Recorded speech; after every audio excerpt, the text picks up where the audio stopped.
Les élèves ont repris nombreux le chemin de l'école. Par contre, très peu d'enseignants ont répondu à l'appel à la reprise de l'ISEPSI et certaines classes sont restées fermées. En Syrie, les pur sang arabes menacés et traumatisés par la guerre, les sauver est vital pour les vétérinaires. Bonsoir et bienvenue dans le 19h. À Abidjan, les élèves du préscolaire, du primaire et du secondaire se sont rendus ce matin à l'école après la suspension du mot d'ordre de grève de l'ISEPSI. Les enseignants n'étaient pas aussi enthousiastes, pas tous en tout cas. Certains sont toujours absents et des salles de classe sont restées fermées. Lundi 4 mars 2019, salut aux couleurs au groupe scolaire maternel Château de Cocody. Les écoliers ont repris le chemin de l'école. À quelques mètres, au groupe scolaire Château d'eau 1 et 2, élèves et enseignants sont présents. Certains élèves crient leur joie de retrouver les classes. Toujours à Cocody, au lycée moderne, les cours se déroulent dans le calme. Les élèves en classe d'examen ont commencé les révisions. Ce matin, nous sommes en train de faire le français, la dictée question, on fait la correction. Nous, on pensait qu'il allait y avoir année blanche, mais il n'y a pas année blanche, donc on est heureux, donc on est en classe. Donc, ça fait du bien de retrouver les amis, de retrouver l'école. Selon le proviseur du établissement, sur 60 professeurs attendus, seulement 12 ont répondu présents. Pour notre taux d'assistance habituel, je dis que ce n'est pas intéressant, c'est pas bon. C'est pas bon. Je m'attendais à plus que ça ce matin. On s'est dit que bon, d'ici là, ils vont venir, ils vont reprendre. Voilà. Sinon, le taux, il est vraiment faible. Il est très faible. Une reprise des cours qui fait suite à la suspension du mot d'ordre de grève pour un délai d'un mois par l'intersyndicale des enseignants du préscolaire et du primaire de Côte d'Ivoire, ISEPSI. Cette décision s'inscrit dans le cadre des discussions ouvertes par la primature et vise à donner une chance aux négociations. Notons que depuis le 22 janvier dernier, les enseignants observent un arrêt de travail dans les établissements primaires et secondaires publics sur le territoire national. À San Pedro et dans les autres villes du Bassa-Sandra, dans le sud-ouest du pays, les cours n'ont pas repris. Les salles de classe sont restées fermées. Les élèves des établissements privés ont été délogés par ceux du privé. Une situation qui dure plus de 2 mois maintenant, comme vient de le dire Dangui Dangui. Il est 8 heures. Ce cadenas sur cette porte montre bien que les élèves n'ont pas eu accès à cette classe. Dans ce lycée moderne, comme dans les autres établissements secondaires, il n'y a pas eu cours ce lundi 4 mars 2019. Les élèves sur le chemin de retour à la maison ne savent plus à quel saint se vouer. On est passé voir, on dit qu'il n'y a pas de cours. On a dit qu'il n'y avait pas de cours et qu'on va revenir voir demain. Ce qui me fait masser que nous, on a 3 ans, on a 4 examens. Et quand il n'y a pas de cours comme ça, nous, ça ne nous arrange pas. Parce qu'on a l'examen à passer. Si on n'a rien appris, on ne pourra rien mettre sur le jour de l'examen sur notre copie. Dans le primaire, c'est le même constat. Ici, dans ce groupe scolaire du quartier Lac, il est bien écrit sur ce portail. Inutile donc de le franchir. De l'autre côté de la route, les classes sont également restées fermées. Ces écoliers de la classe de CE1 marquent leur volonté d'aller à l'école. On est venu à l'école, il n'y avait pas cours. C'est ça, nous-mêmes, on est restés là faire des exercices. On est fatigué de rester à la maison. On demande pardon à nous maintenant qu'à venir. Vu que ça fait un bon moment que les enfants sont à la maison, notre souhait en tant que parents d'élèves, que vraiment les cours reprennent. Les élèves du public sont allés déloger ceux du privé pour ensemble subir le même sort.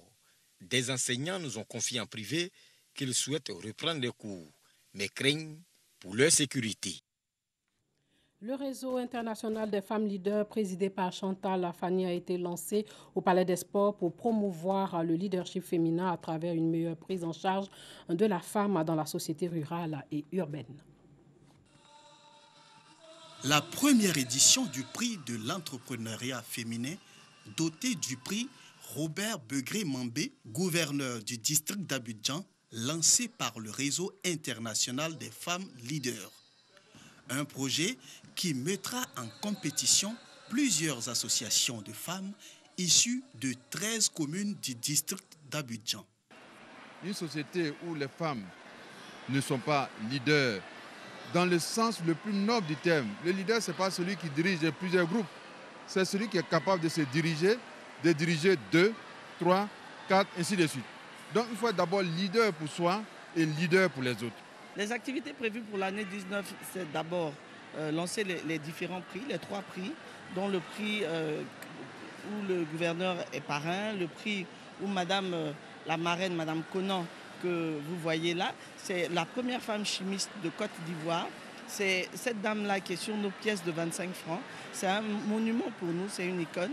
Et il faut que nous puissions mettre en exergue toutes ces dames-là qui font l'histoire de la Côte d'Ivoire, l'histoire des femmes de la Côte d'Ivoire. Donc cette année, nous allons mettre les prix en marche et nous allons nous axer sur la formation. Au cours de cette cérémonie, des distinctions ont été faites à plusieurs femmes leaders pour leur abnégation au travail. Aujourd'hui, on a reçu ce prix. On remercie toutes les belles dames qui nous ont donné ce prix, les femmes ministres. On nous a dit qu'ils vont venir nous donner un petit fonds de commerce pour pouvoir améliorer les femmes, pour pouvoir les mettre ensemble. Une bonne opportunité pour les femmes de se valoriser et de mériter la reconnaissance de la nation pour le rôle qu'elles jouent dans la nation.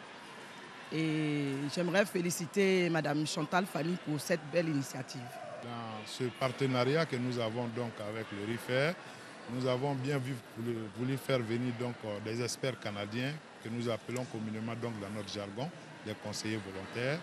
Madame Rabia Chouchi à ma droite et Madame Annie Gelbert qui donc vont agir avec le RIFER pour appuyer les femmes donc dans le renforcement des capacités. Des ateliers de formation sont également prévus du 4 au 9 mars prochain.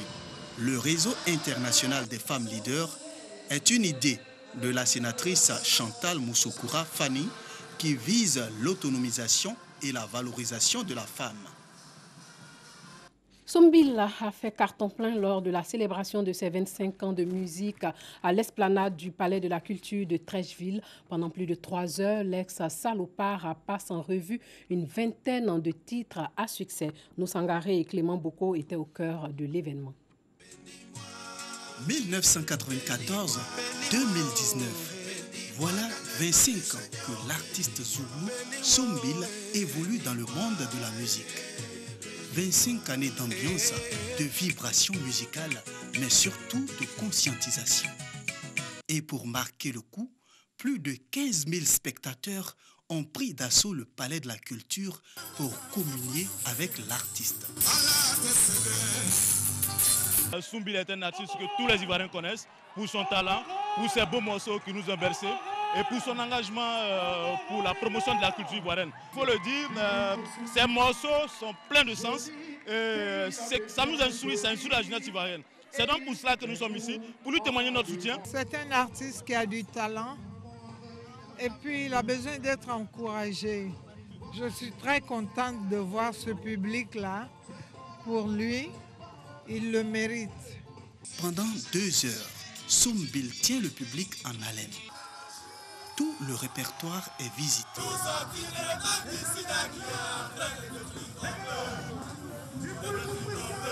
Un spectacle haut en couleur et en sonorité musicale.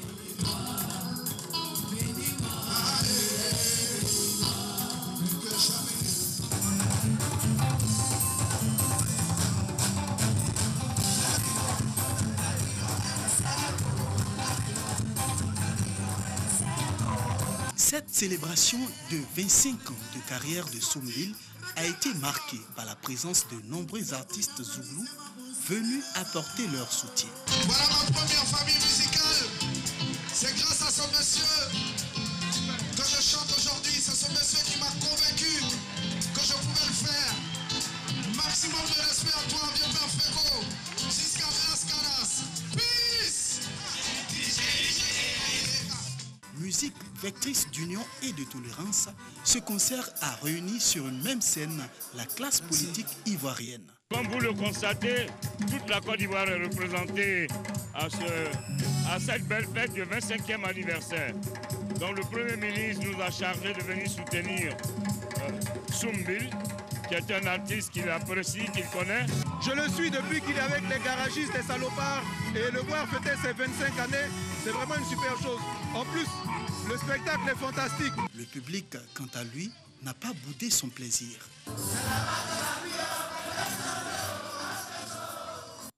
Voilà, la fête était donc belle samedi dernier. Plus question pour les candidats du 5e pilier de l'islam d'aller à Abidjan pour les formalités, ou plutôt de venir à Abidjan pour les formalités du voyage en terre sainte.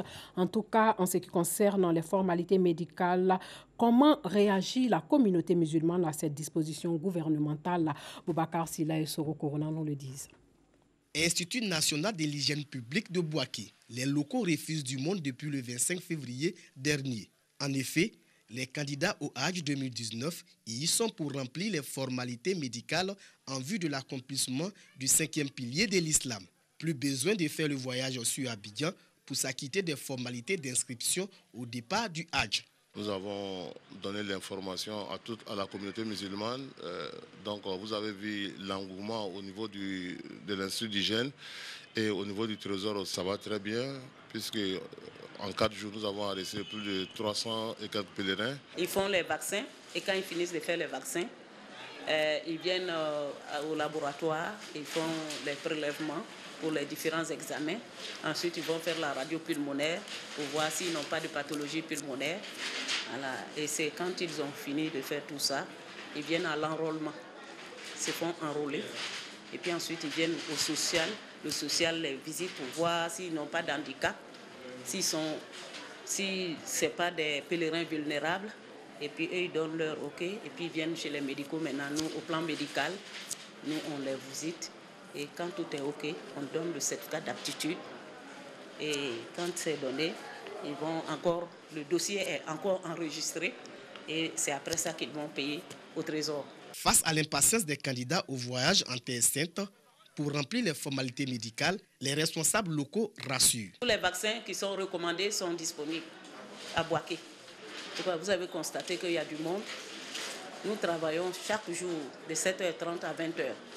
Et ceux qui sont à l'ordinateur même dorment ici pour traiter les dossiers. Vous savez, aujourd'hui, la Côte d'Ivoire, en Arabie Saoudite, est considérée comme meilleur organisateur du Hajj.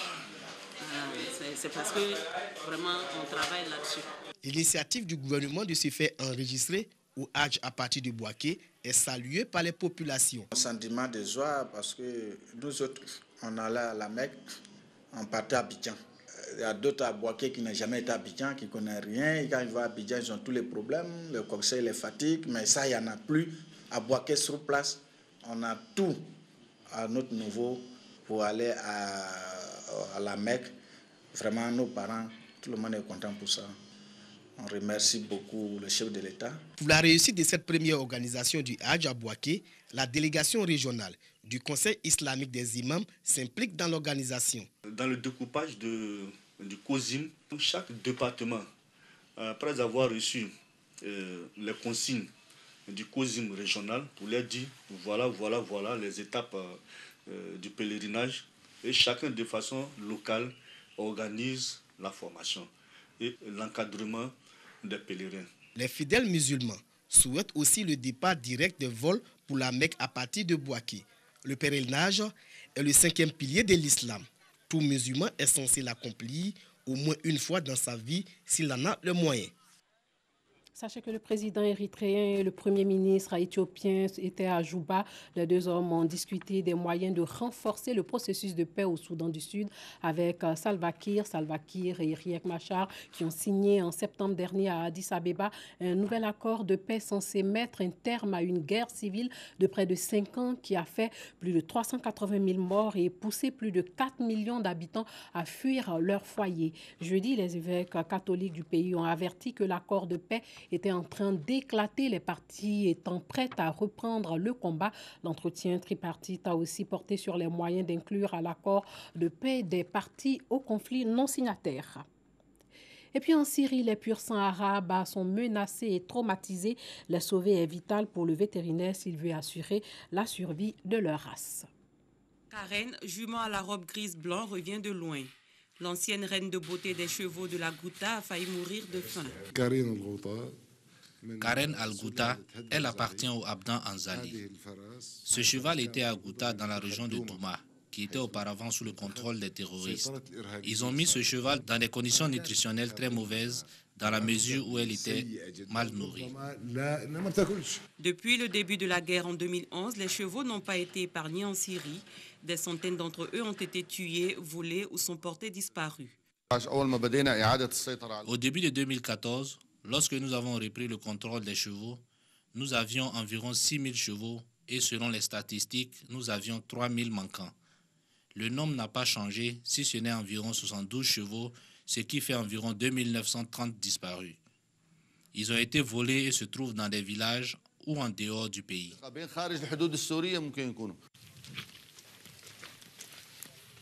C'est tout pour ce soir, portez-vous bien.